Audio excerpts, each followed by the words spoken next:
There are moments in life that split everything into before and after. Mine happened on an ordinary Tuesday at exactly 12:15 in the afternoon, when I pulled into my own driveway and discovered that the life I thought I was living was nothing more than a beautifully maintained illusion. My name is Margaret Calloway. I'm 61 years old, a retired federal investigator with 30 years of experience reading people, building cases, and seeing through deception. I thought those skills had protected me. I was wrong. People always ask me what my marriage to Daniel was like. Honestly, from the outside, it looked like exactly what everyone hopes for. Comfortable, predictable, safe.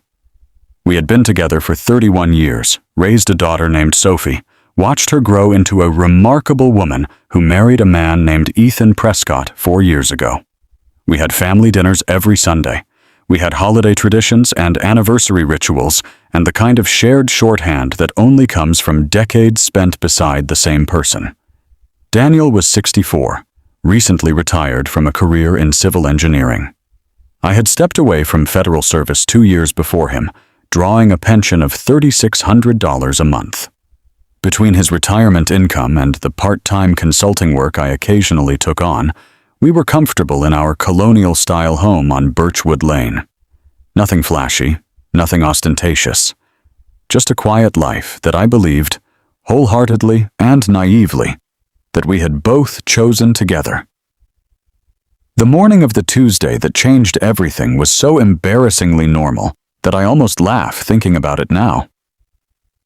Daniel made scrambled eggs.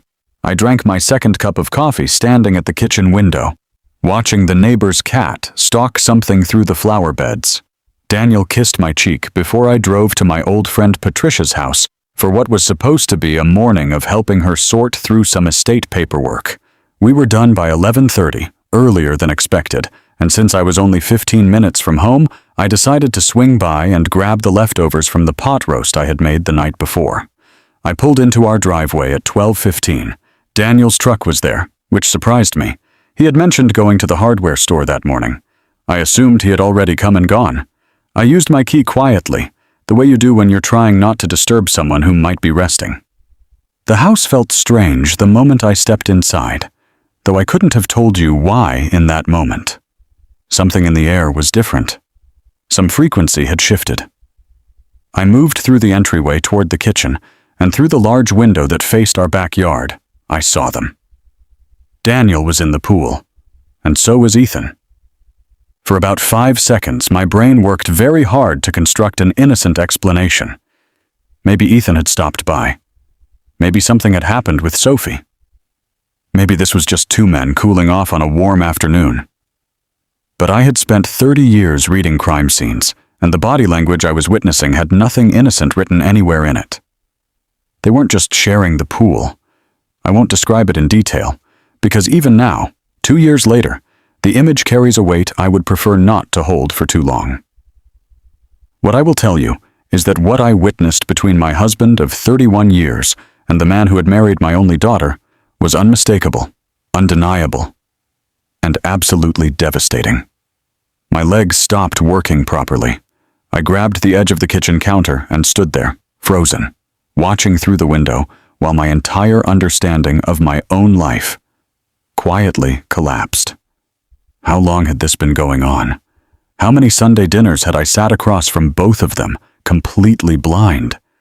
How many times had I complimented Ethan on what a wonderful husband he was to Sophie, while he looked me directly in the eye and smiled? My training eventually took over, the way it always does. Don't react emotionally. Observe.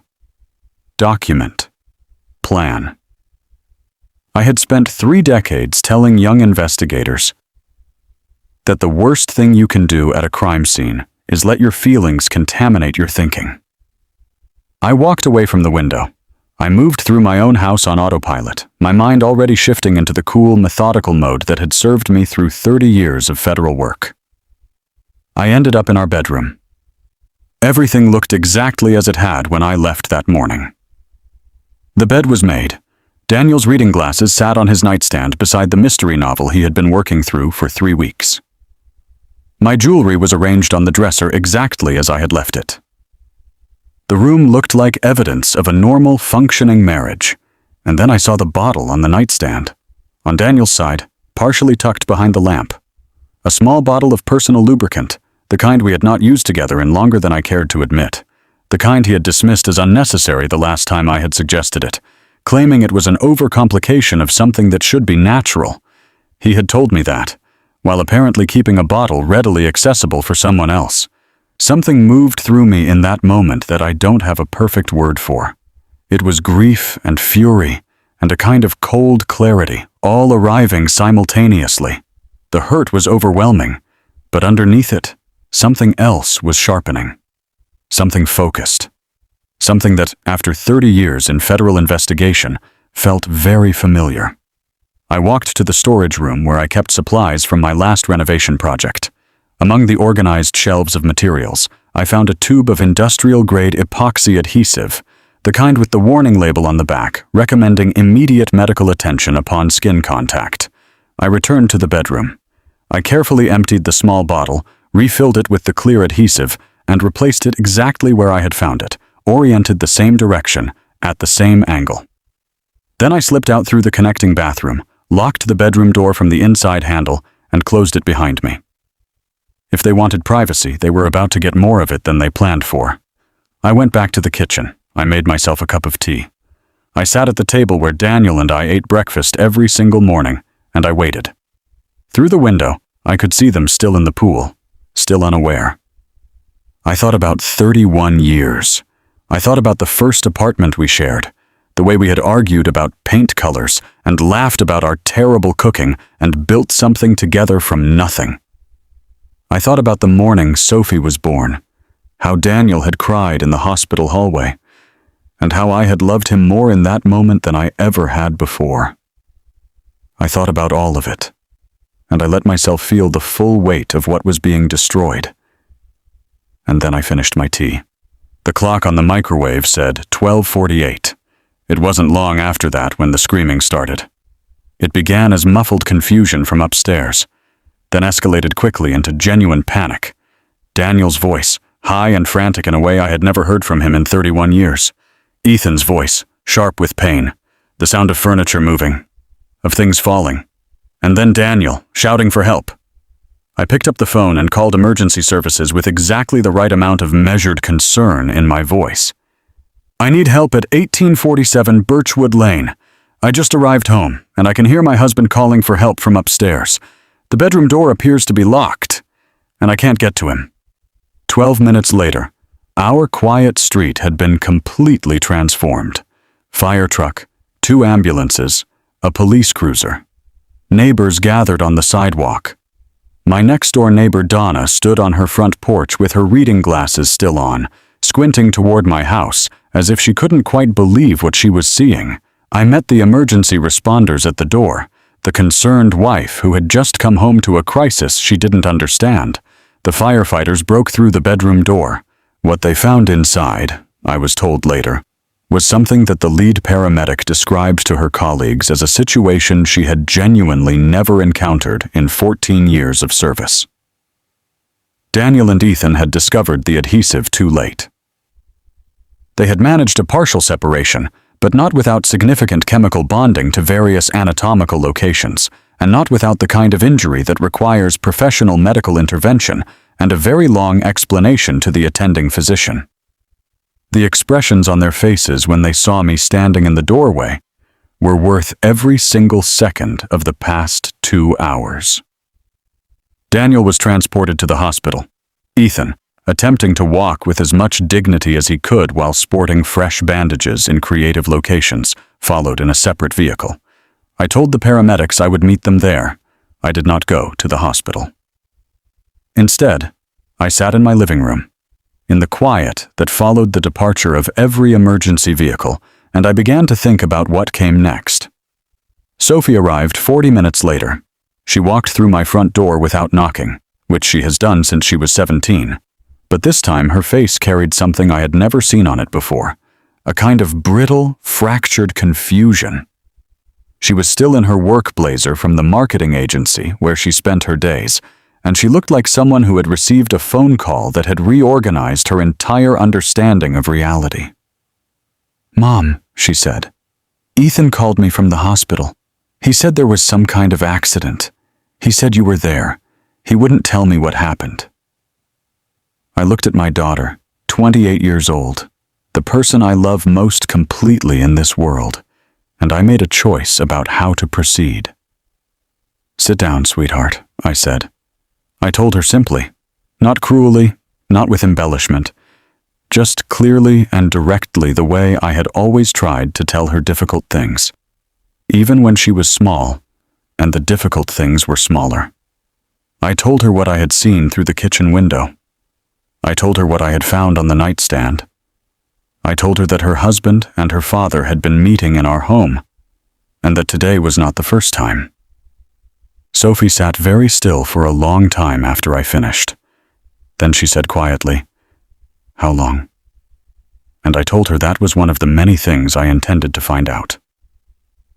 3 days after what I came to privately call the incident, I received a visitor I had not been expecting.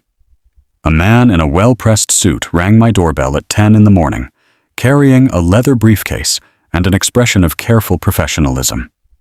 He introduced himself as a representative from Harborview Memory Care, a premium residential facility on the east side of the county. He said my family had reached out about exploring residential options for me, my family. He showed me his intake form on a slim tablet. The inquiry had been submitted 5 weeks earlier, before the pool incident, before any of this had surfaced. It listed my name, my date of birth, and a series of described symptoms: memory gaps, financial confusion, episodes of aggression, difficulty managing daily tasks independently. Someone had built a profile of cognitive decline around me, entirely fabricated, 5 weeks before I had any idea something was wrong. I asked who had submitted the inquiry. He showed me the contact name. It was Daniel. I stood in my doorway for a long moment, holding the tablet and looking at my husband's name next to the phrase memory care placement. The monthly cost was listed at $4,200, more than my entire pension. The plan, as far as I could reconstruct it, was clear. Remove me from my own home, drain our joint finances to pay for my comfortable imprisonment, and continue whatever life they had been quietly building while I existed, trusting and unaware, in the house on Birchwood Lane. After the representative left, I drove across town to the private bank where I maintained a safety deposit box that Daniel had never known about. I had opened that box in 2019, the year after my Aunt Rosalind passed away. Rosalind had never married. She had spent 50 years working as an actuary, living simply, and investing carefully. When she died at 83, she left her entire estate to me, her only niece. The person she said reminded her most of herself. $2.4 million. I had told no one, not Daniel, not Sophie, not my closest friends. Some quiet, cautious instinct had suggested I wait until I understood the landscape better before revealing what I held. My investigative background had trained me to gather information before disclosing what I knew. And so the money had sat in conservative investments for 4 years, growing steadily, while I continued to live on my pension and clip grocery coupons and drive the same sensible sedan I had purchased in 2017. I called an attorney that afternoon, a woman named Deborah Crane, known throughout the state as one of the most formidable family law practitioners working. Her hourly rate was beyond what my pension could support, but it was barely a rounding error against my real financial picture. "Mrs. Calloway," she said, after I laid out the full situation, between the documented adultery, the attempted fraudulent placement, and the protected nature of your inherited assets, this is one of the clearest cases I've reviewed in 20 years of practice. Daniel was served divorce papers at his brother's house, where he had been staying since the incident. I heard from Sophie that he went pale when the process server handed them to him, and that he sat down heavily on the front porch steps and didn't speak for several minutes. Good. I called a family meeting 1 week later. Sophie came. Daniel came with his attorney present, which I respected as a practical decision. Ethan did not come, which was also a practical decision, because Sophie had served him with her own divorce filing 2 days earlier. I spread the contents of my safety deposit box across the dining room table. Bank statements, investment records, property titles, the inheritance documentation from Rosalind's estate, the current portfolio summary, which reflected 4 years of modest but consistent growth. Daniel stared at the numbers for a long time without speaking. When he finally looked up at me, his face carried an expression I had never seen from him in 31 years.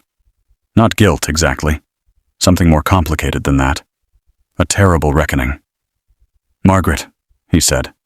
"Don't," I said. And that was essentially the entire conversation. The divorce took 7 months. Deborah Crane was everything her reputation promised. Daniel received his personal belongings, his truck, and his portion of the joint checking account. The house was mine, as were all assets tied to Rosalind's estate, which had never been part of our marital finances. His attorney tried several angles. None of them held. Sophie filed. Ethan contested briefly, then stopped. Because contesting a divorce when the opposing attorney has photographs and phone records and a medical incident report is an exercise in expensive futility. I am sitting on the back porch of my new home in the hill country of Central Texas as I record this. The property is 12 acres of cedar and limestone, purchased outright 18 months ago. The mornings here are extraordinary. The light comes over the ridge in a way that makes the whole landscape look like it has been freshly invented. Sophie visits every month. We have rebuilt something between us that is quieter and more honest than what existed before, because it has been tested now in ways that comfortable relationships never are. She is doing well. She has started her own small business. She laughs more easily than I expected her to. Daniel and Ethan lasted less than a year together, from what I understand. That doesn't surprise me. Relationships constructed on the foundation of someone else's destruction tend to carry the weight of what they can't, and eventually, that weight becomes too much. I'm not bitter. That is the truest thing I can tell you. I spent 30 years as a federal investigator watching people make choices and then spend the rest of their lives managing the consequences of those choices. I know, better than most, that every decision is a door. You walk through it, and then the door closes behind you, and you live in whatever room you have entered. Daniel and Ethan walked through a door together and found themselves in a room that turned out to be much smaller and much less comfortable than they had imagined. I walked through my own door and found this porch, and these mornings, and a life that belongs entirely and completely to me. The greatest lesson I carry out of all of it is this: trusting people is not weakness. Loving people generously is not foolishness. But there is a version of trust that becomes willful blindness, a version of love that becomes complicity in your own diminishment. The line between them is worth learning to see.